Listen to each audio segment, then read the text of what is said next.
आज एक नोटिफिकेशन सामने नज़र आया, गज़ट नोटिफिकेशन है, जिसके मुताबिक हुकूमत ने ऑथोराइज़ कर दिया है आईएसआई को कि वो पाकिस्तान में किसी का भी फ़ोन चाहें तो इंटरसेप्ट कर सकते हैं। ये कौमी सलामती के तकाज़ों को सामने रखते हुए इस चीज़ की इजाज़त दी गई।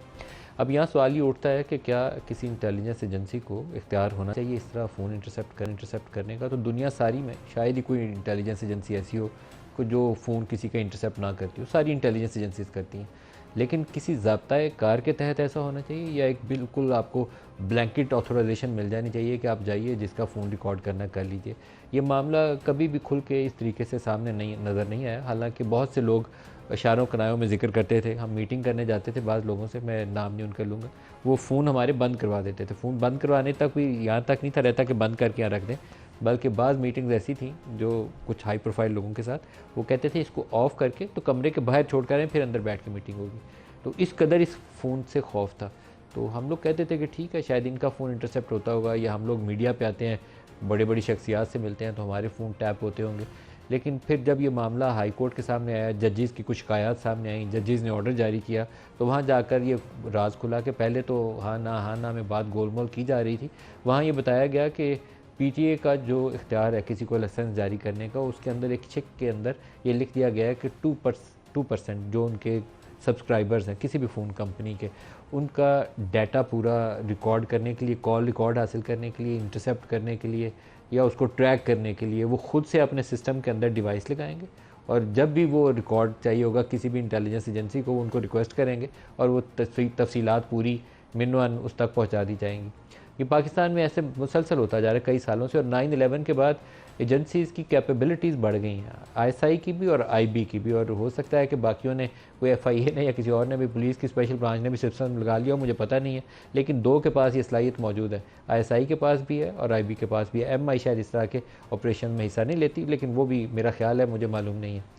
इन दो एजेंसीज़ को या बाकी एजेंसीज़ को एक ज़ाब्ता अखलाक होना चाहिए था जो फेडरल कैबिनेट डिस्कस करती, पार्लियामान के अंदर उसको टेबल किया जाता, और उसके ऊपर एक ओवरसाइट मैकेनिज़्म होना चाहिए था, जिसके नतीजे में इनको इजाज़त दी जाती कि कौन ऑथराइजेशन करेगा, किस किस के फ़ोन आप टैप कर सकते हैं। आपको ज़रूरत है नेशनल सिक्योरिटी के लिए, यकीनन करना चाहिए। मेरी ज़रूरत है तो मेरा भी करना चाहिए। अगर मैं कोई ऐसी एक्टिविटीज़ में इन्वॉल्व हूँ जहाँ किसी को लगता है कि ये पाकिस्तान की सलामती के अमूर के मुनाफी काम कर रहा है, तो इसको ट्रैक करना चाहिए, तो ज़रूर करें।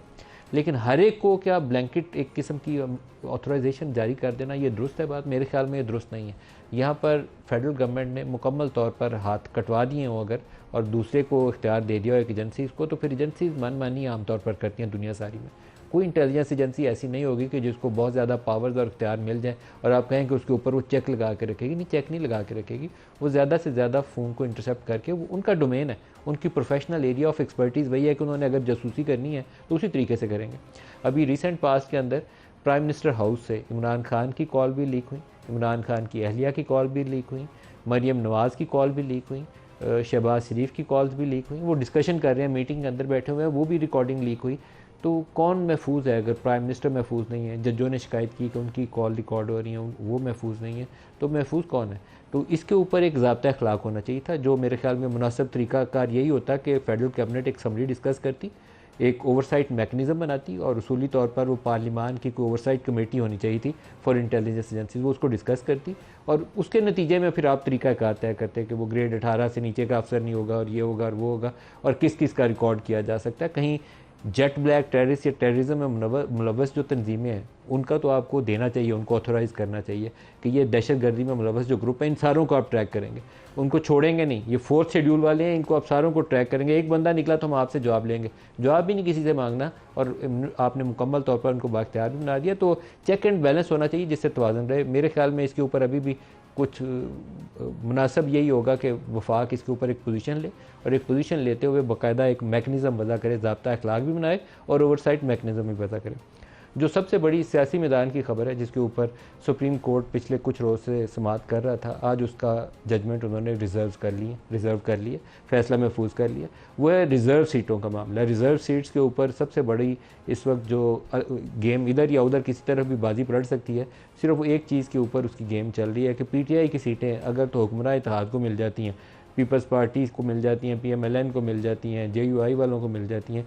तो हुक्मरान इत्तेहाद जो है इस वक्त उसके पास 2/3 मेजॉरिटी हो जाती है, जो कॉन्स्टिट्यूशनल अमेंडमेंट वो करना चाहते हैं अपना इख्तियार मजबूत करने के लिए या इस्टेब्लिशमेंट को खुश करने के लिए, या जुडिशरी को वो कह रहे हैं कि चीफ जस्टिस का जो ऑफिस है उसको 3 साल की मुद्दत उसकी कर देते हैं। उसके लिए उनको वो अपनी 2/3 मेजॉरिटी मिल जाएगी जिससे वो ये आईनी तरमीम कर सकते हैं।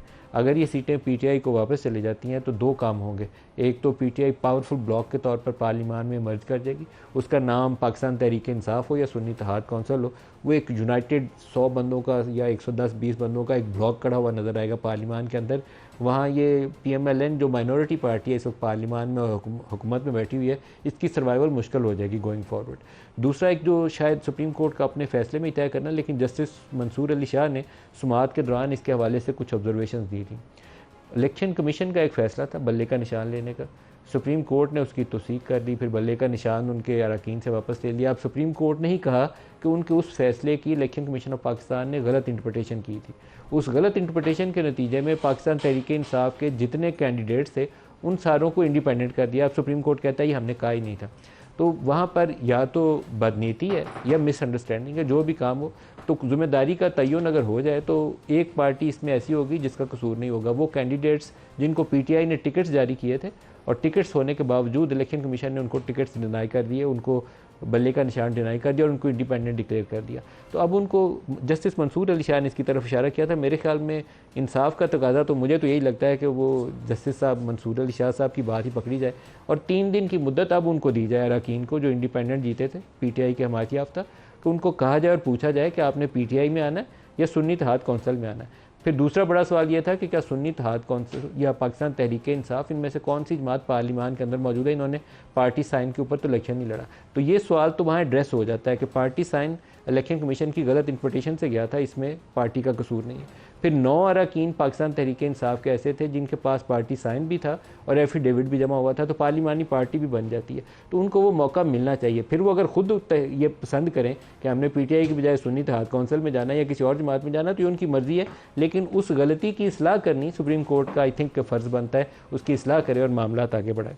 कुछ आपको 1-2 स्टेटमेंट सुनवा दें जो जजेस ने आज कहीं। सबसे पहले जस्टिस अतर मनीला साहब हैं जो इलेक्शन कमीशन और उसका जो बुनियादी हक है उसके ऊपर बात कर रहे हैं, क्योंकि इस सारे मामले की सारी बहस के अंदर एक चीज़ जिसके ऊपर बहुत से सियासतदान और सियासी जमातें बात नहीं करती कि वोटर्स को उनके फंडामेंटल राइट से महरूम किया गया। उनका हक था कि वो अपनी पसंद की जमात को, अपने पसंद के उम्मीदवार को वोट करते, लेकिन यहाँ कुछ फैसलों या उसकी गलत इंटरप्रटेशन के नतीजे में एक पूरी सियासी जमात को इलेक्शन के अमल से बाहर कर दिया गया। जस्टिस अतर मनीला इसके ऊपर क्या कह रहे हैं, सुनिएगा। Most important is that right of vote. Yes. No one is arguing that. Yes. And why the commission is shying away from showing its bona fides that it did its best to make the elections fairly just, because that is very crucial. Where the major political party for which the actual stakeholders had voted, they were, whether it was mala fide or for whatever reason, were excluded from that political process. But again, you see, when we come to 51D, right of the political parties, it does not give any weightage to the independents. Serious questions raised regarding the elections that were conducted in 2018, and it had raised serious questions on the election commission as well. So are we going to repeat that? Are we just remain silent about it and allow the people to suffer and their fundamental rights be violated? Justice Athar आगे मज़ीद कुछ और भी कहते हैं। वो कहते हैं कि 2018 में यही कुछ करके जो कुछ नून लीग के साथ किया गया था 2024 वाले इंतखाब में वही सारा कुछ PTI के साथ हुआ। सुनिए वो क्या कहते हैं।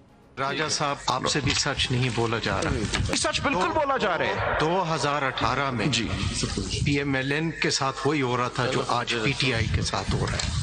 And nobody speaks the truth. This is something known to everyone. Sir, I've written and that it is how Constitution should be interpreted, to uphold the democratic principles and the structure, and particularly the rights of those voters who have been wronged. This court not correct the grave violation of the entire electoral process by the Election Commission by excluding a political party from the election process. All the facts are now before your lordships, and your lordships can make any order that advances and implements the constitution. इसका एक छोटा सा हिस्सा और आपको सुनाना चाहूँगा जहाँ इलेक्शन कमीशन रिकॉर्ड छुपाने के हवाले से उसके ऊपर इल्ज़ाम लग रहा है। दिखाइएगा कि इंसाफ टिकट इशू टू मी 12 जनवरी को मुझे इशू हुआ, 13 जनवरी को मैंने ये फाइल कर दिया। Make the point. ये point is simply this that they have suppressed the record. चलें आगे बढ़िए ना प्लीज। मुझे अर्ज करने दें kindly. I think it's very important in this particular case, the fairness of the elections and the role of the election commission itself. I'm grateful, my if lord. it can suppress some material information from us. From the Supreme Court. Then they said, sorry, we will not treat you as PTI candidates because the Supreme Court judgment. मुझे इन्होंने कहा कि हम ये receive ही नहीं करते आपसे ticket. Can we make the point now? Point is that the record filed by them is not reliable. Government और कॉन्स्टिट्यूशनल बॉडीज बोनाफाइड लिटिगेंट समझे जाते हैं। जी। अब तो ECPP मुकदमा जीतने आई है like an ordinary They are litigant. acting as if there are adversaries. They have come before us to behaving like an ordinary litigant. Absolutely. They They are- want to win the case.